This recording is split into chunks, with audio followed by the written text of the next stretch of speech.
Hello అండి, welcome back to our channel అచింతే ఆగస్తేతో అమ్మ. థంబ్నెయిల్ చూసే తెలిసిపోయి ఉంటుంది కదా. బ్రేక్ఫాస్ట్తోనే లంచ్ డిన్నర్ ప్రిపేర్ చేసేసాను. అది ఎలాగో చూడండి, అసలు దేంతో చేశానో చూడండి. మార్నింగ్ బ్రేక్ఫాస్ట్లోకి ఈరోజు మసాలా వడలు చేశాను. వాటితోనే మధ్యాహ్నం కూర కూడా చేసుకోవాలి అని ఈరోజు ఒకటేసారి రెండు అనమాట. బ్రేక్ఫాస్ట్కి బ్రేక్ఫాస్ట్, మధ్యాహ్నం రెసిపీ. మధ్యాహ్నం ఈవినింగ్కి కూడా ఆల్మోస్ట్ సరిపోతుంది, కొంచెం ఎక్కువే చేశాను. ఇది చేసుకున్న రోజు చాలా ఆకలిగా ఉంటుందన్నమాట. అందుకనేసి ఇప్పుడు దీంతో కర్రీ ఎలా చేస్తున్నాను అని చూడండి. ఇంకొక సైడ్ అన్నం పొయ్యి మీద పెట్టేశాను. అన్నం పాటికి అన్నం అవుతూ ఉంటుంది, అంతలోకి మనం కర్రీ ప్రిపేర్ చేసుకుందాం. నూనె వేడెక్కే లోపల ఆనియన్స్ కట్ చేసి పెట్టుకున్నాను. నూనె వేడెక్కుతూ ఉంది. ఇందులో తాలింపు గింజలు,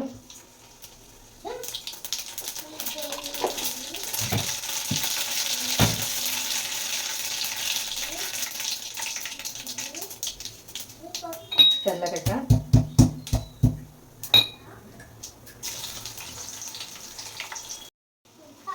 కరివేపాకు,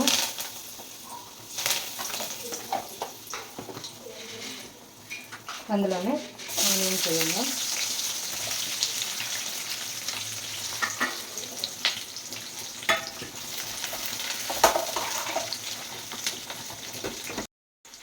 ఆనియన్స్ కొంచెం ఫాస్ట్గా వేగాలని సాల్ట్ వేస్తున్నాను. మన ఇష్టం, ఫుల్ కూరకి సరిపోయేంతైనా వేసుకోవచ్చు, జస్ట్ ఆనియన్స్ వేయడానికైనా వేసుకోవచ్చు. మళ్ళీ మనం చూసుకొని చెక్ చేసుకోవచ్చు అనమాట. ఇది అయ్యే లోపల టమాటాలు కట్ చేసి పెట్టుకుంటున్నాను. ఆల్మోస్ట్ వేగిపోయాయి. ఈ లోపల నేను టమాటాస్ కట్ చేసి పెట్టుకున్నాను. ఇంకా వీటిని వేసి వేయించేసాం.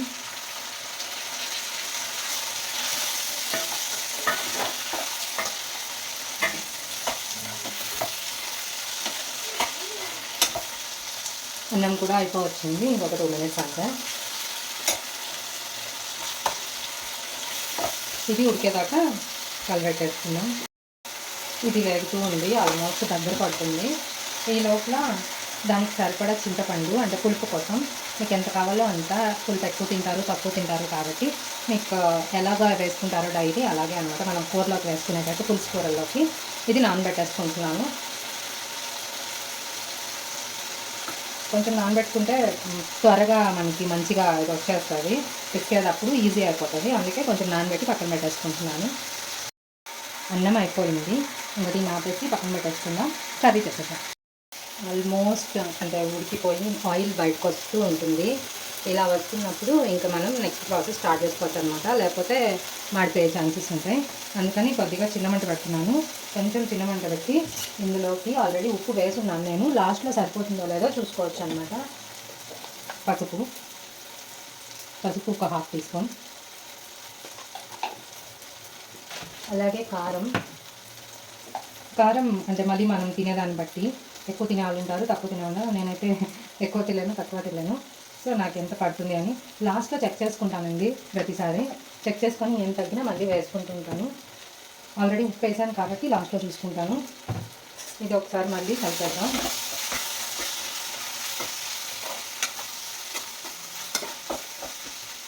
ఈ ఉప్పు కారం పడంగానే ఇంకా దగ్గర పడిపోయిన ఫీల్ వస్తుంది, మన టమాటా కర్రీ లాగా అయిపోతుంది.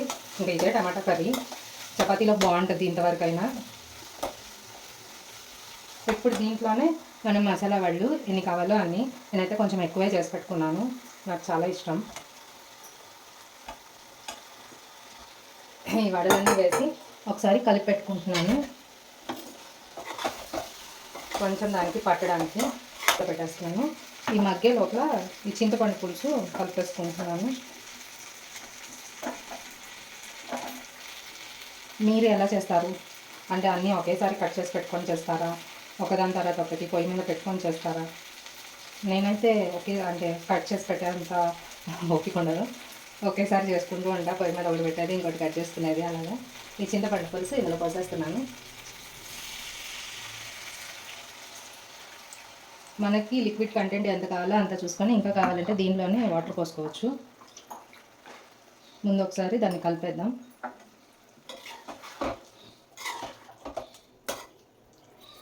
ఇది మళ్ళీ ఇందులోకి అంతా ఇమికేసరికి కొంచెం ఇంకా దగ్గర పడింది కాబట్టి నేను ఇంకొంచెం వాటర్ పోసుకుంటున్నాను.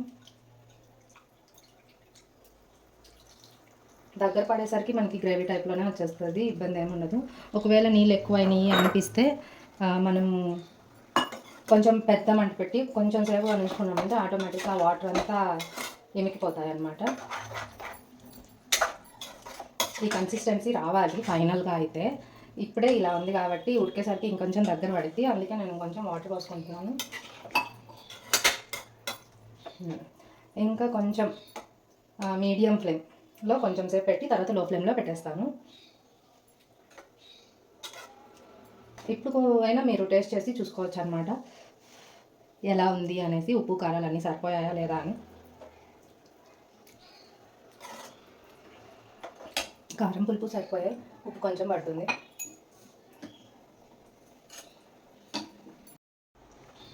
ఉప్పు వేసి మళ్ళీ కలుపుతున్నాను. ఒకవేళ ఉప్పు ఎక్కువైంది అనిపించినా కారం ఎక్కువైంది అనిపించినా కొంచెం పులుసు పోసుకోండి, సరిపోతుంది. అడ్జస్ట్మెంట్స్. నాకైతే కర్రీ కన్సిస్టెన్సీ కావాలి, ఇలా ఉంటే బాగుంటుంది అనమాట. ఒక వడేసుకొని అలా తినేయడానికి. ఇంకా ప్రాసెస్ అయితే ఇంతవరకే. ఫుల్ అయిపోయాక ఎలా వస్తుందో చూపిస్తాను. రెడీ. చూస్తుంటేనే నోరూరిపోయే మసాలా వడ కూర రెడీ. మీలో ఎంతమందికి ఈ కూర ఇష్టం? ఈ కూర ఈ పేరుతో ఎంతమందికి తెలుసు? మేమైతే మసాలా వడ పులుసు అంటాము, మరి మీరేమంటారో నాకైతే తెలియదు. ఈరోజు అయితే అదే అంటారు కదా, 2 ముద్దలు ఎక్కువ తింటే ఏమేమో ఇస్తున్నావు దేవుడా అనేసి. కానీ తప్పదు, ఇలాంటివి నోటి ముందు ఉన్నప్పుడు తినాలనిపిస్తుంది, వచ్చినా ఏం చేయలేం. ఓకే, ఈరోజు ఈ వీడియో మన బ్లాగ్ మీలో ఎంతమందికి నచ్చిందో చెప్పండి. ఇంకా ఉంది, అన్నంతో కలిపి మరీ చూపిస్తాను అని చెప్పాను కదా, అందుకే ఇట్లా వీడియో చేశాను. చాలా అంటే చాలా టేస్టీగా కుదిరింది.